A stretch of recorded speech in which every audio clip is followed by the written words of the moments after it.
Oi, galera do YouTube. Se liguem.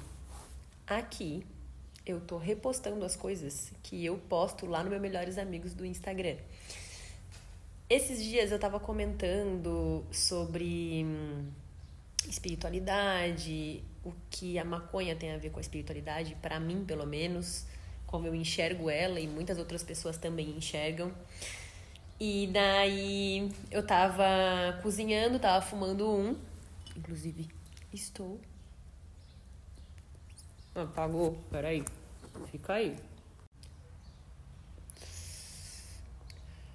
Pronto. Agora sim. Como eu tava dizendo, lá no meu Insta, no Melhores Amigos, eu tava falando sobre espiritualidade, sobre a maconha, sobre Deus. Muitas pessoas acham que fumar maconha é um pecado. Só que, por que é um pecado só aqui no Brasil? Aqui não é legalizado?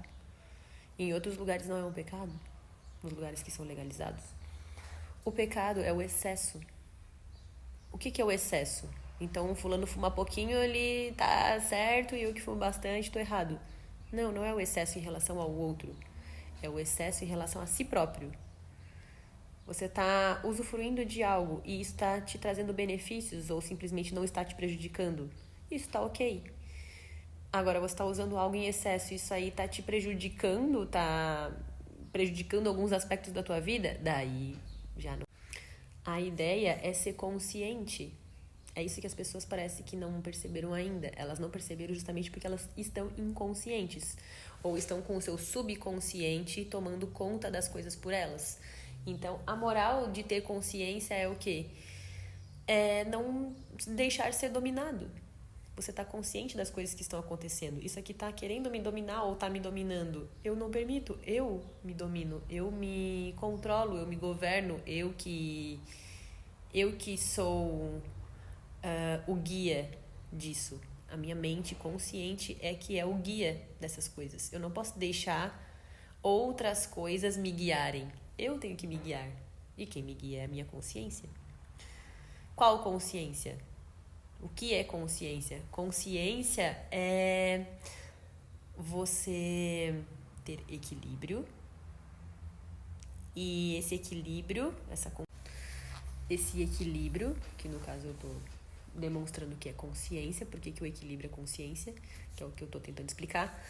Eu considero que o equilíbrio é a consciência, porque através do equilíbrio você nem se bonifica muito, nem se prejudica muito.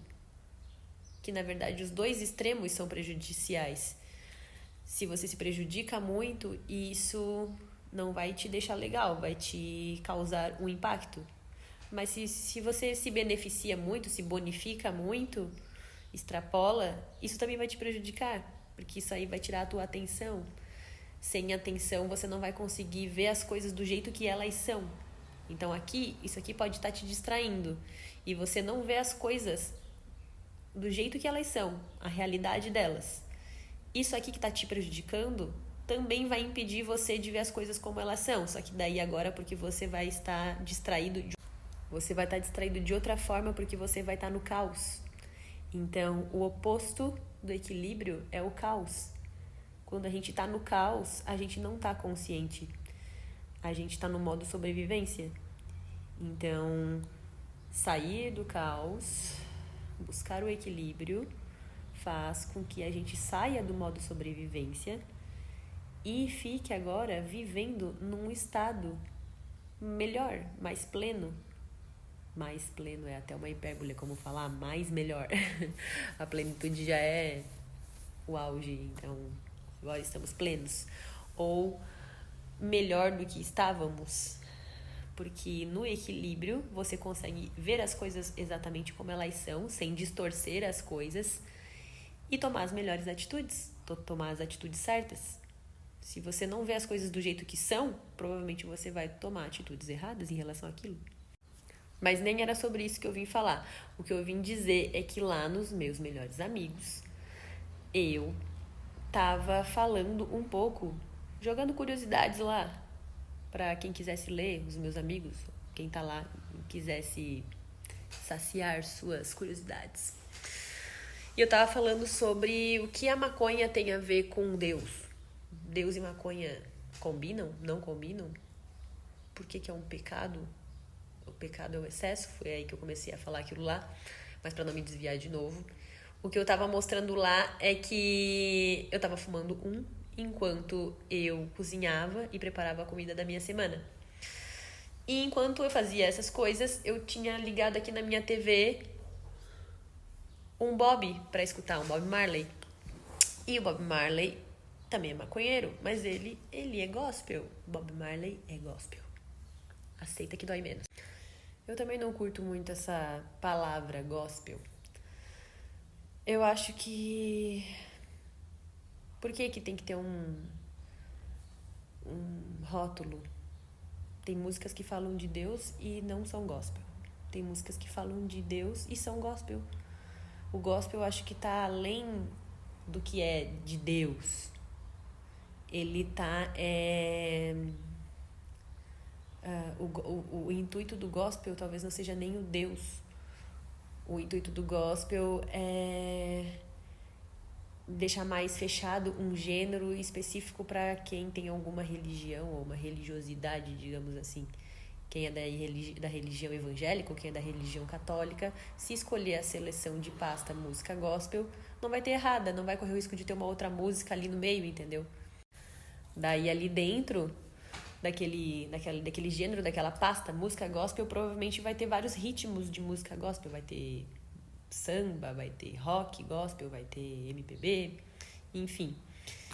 Porém, não são só as músicas gospel que falam de Deus.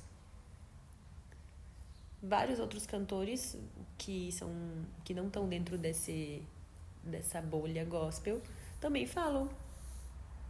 Muito, por sinal. Inclusive, Bob Marley fala muito. Eu tinha postado lá uma curiosidade que eu tinha tirado um print assim do Google. Quantas músicas tinha Bob Marley? 635, se eu não me engano, é o que diz no Google. Vocês acreditam que de todas essas 600 e tantas músicas, nenhuma sequer não é para Jah? Todas elas são para Jah, todas essas músicas são para Deus. E falam sobre ele, inclusive. Sobre justiça, causas sociais. E ele fala tanto sobre Deus que eu até brinco que Bob Marley é o melhor do gospel internacional em ritmo de reggae. O cara é o maior do reggae. Ele foi fonte de inspiração para muitos outros cantores de reggae. Claro que ele também deve ter se inspirado em alguém. Mas ele é o mais conhecido, digamos assim. E muito talentoso. E ele era religioso. Yes. Ele era da religião Rastafari. E era isso que eu tava explicando lá. Eu vou botar os stories aqui pra vocês verem na sequência. Mas só pra fazer uma introdução. A história surgiu, a história começou. Eu comecei, a falar desse assunto lá. Porque eu queria falar pras pessoas que Jah, que tá na música do Bob Marley, que tá na música... Jah é o Deus da religião Rastafari. Mas esse Deus é o mesmo Deus das outras. Jah não é um outro Deus, como preconceituosamente muitas pessoas já acham que é. Não só o Jah, mas outros deuses são o mesmo Deus, exatamente o mesmo Deus. Por que preconceituoso? Preconceituoso também é uma palavra bem pesada. Ai, eu sou preconceituoso? Calma, nem sempre o preconceito é uma coisa proposital, geralmente inclusive não é. Geralmente o preconceito é algo bem subconsciente. O que é o preconceito? O que eu quis dizer com a palavra preconceituoso? Preconceito é um conceito precoce. Você foi precoce em avaliar aquilo ali. Você até olhou para aquilo ali. Não vamos dizer que você ignorou. Você não ignorou. Olha só que legal. Você não ignorou. Só que você olhou muito pouco. E daí você concluiu algo sobre aquilo ali de uma forma muito precoce. Saca? Daí falando sobre Jah, explicando quem é Jah, eu mostrei algumas coisas do Google, assim, prints do Google e tal. A palavra Jah vem... é uma abreviatura da palavra Yahvé. Yahvé, depois virou Yah, que virou Jah, que é Javé. é o mesmo Deus, Javé. Inclusive, Jah, ou Javé, tá na Bíblia várias e várias vezes citados em vários e vários trechos diferentes. Na Bíblia que todo mundo conhece, a universal, que tem um pouco de diferença, um pouco ali entre a Bíblia evangélica e a Bíblia católica, mas o Pentateuco, no caso o Antigo Testamento, os 5 primeiros livros da Bíblia, ou também chamada de Torá, tá cheio de Jah ali, cheio de Javé.